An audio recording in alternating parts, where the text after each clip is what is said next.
Hi guys, good morning and welcome to today's session where I'm going to be doing a whole body workout at home with no equipment necessary, little space, so you can do it anywhere in your living room, kitchen, bedroom, wherever you want.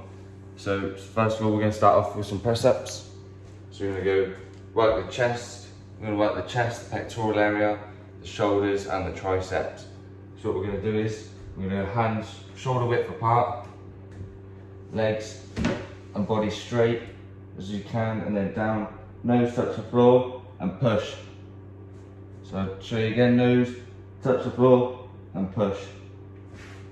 So you really want to be explosive when you push, as it will work the muscles a lot more, and the further down you go, so when I say nose touch the floor, the further down you go, the more it will work the muscles. So I'll show you once more.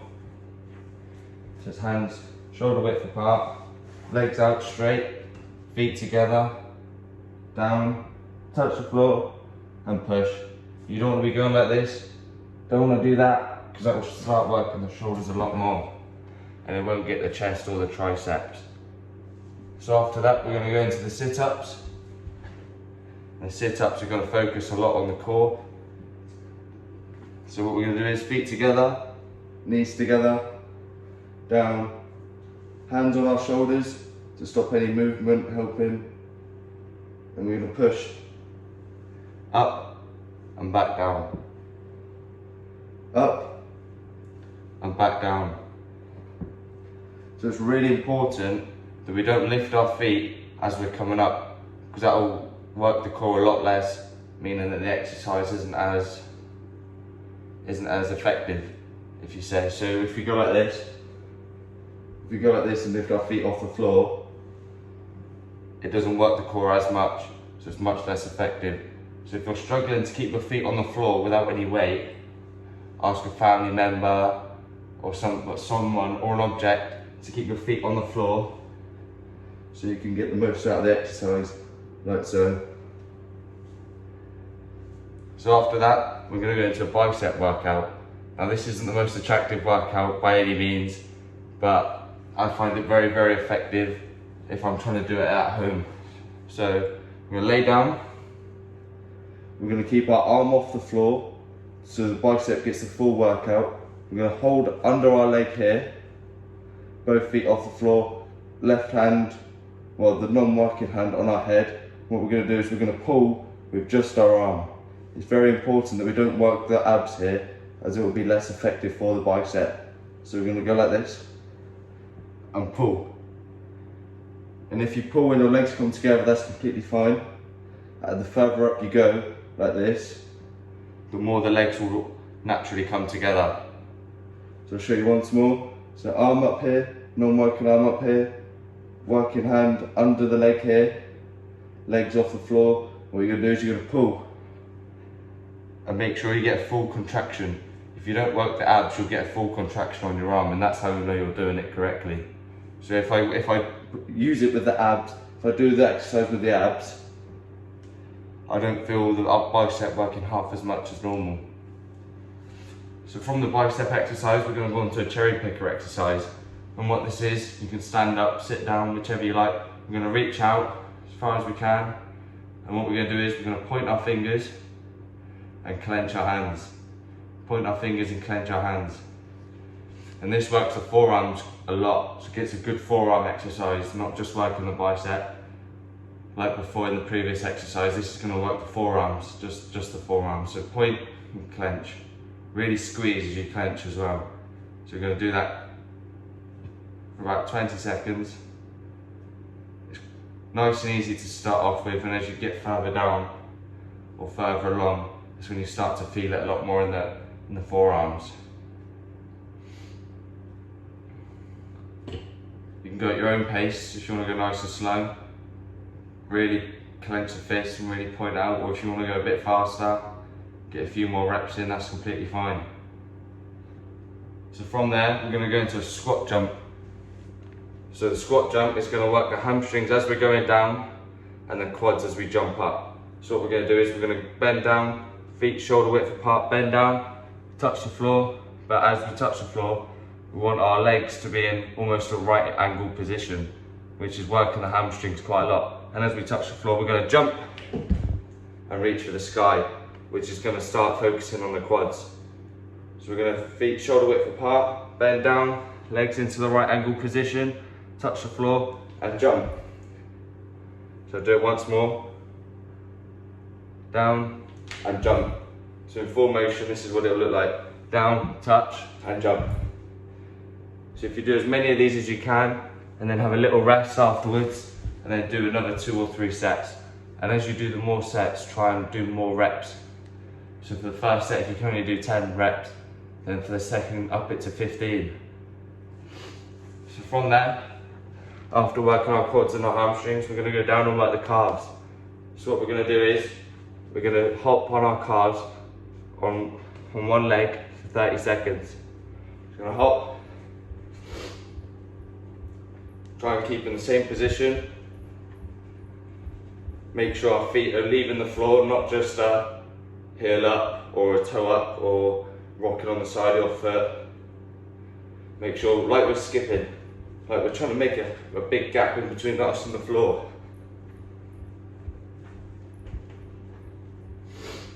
As you do it, you can really feel the calves working and the hamstrings as well.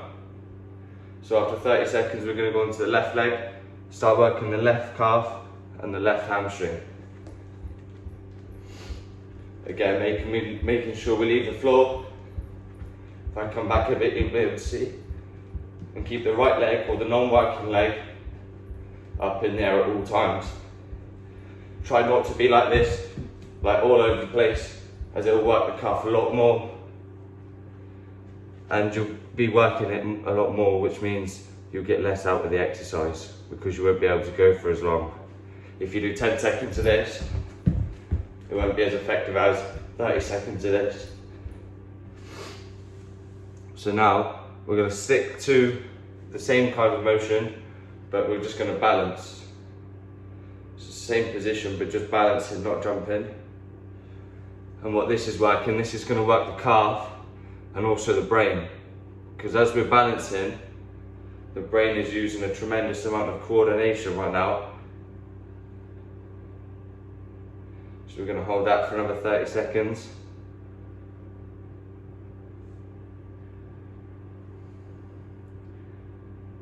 And then after the 30 seconds are up, we're going to switch leg onto the left leg.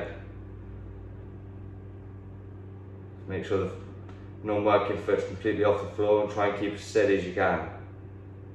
If you're struggling and you're a bit all over the place like this, just hold it still. Some people like to close their eyes when they do it, or some people like to hold their ear like this. So they hold their ear and balance. So do that for 30 seconds as well.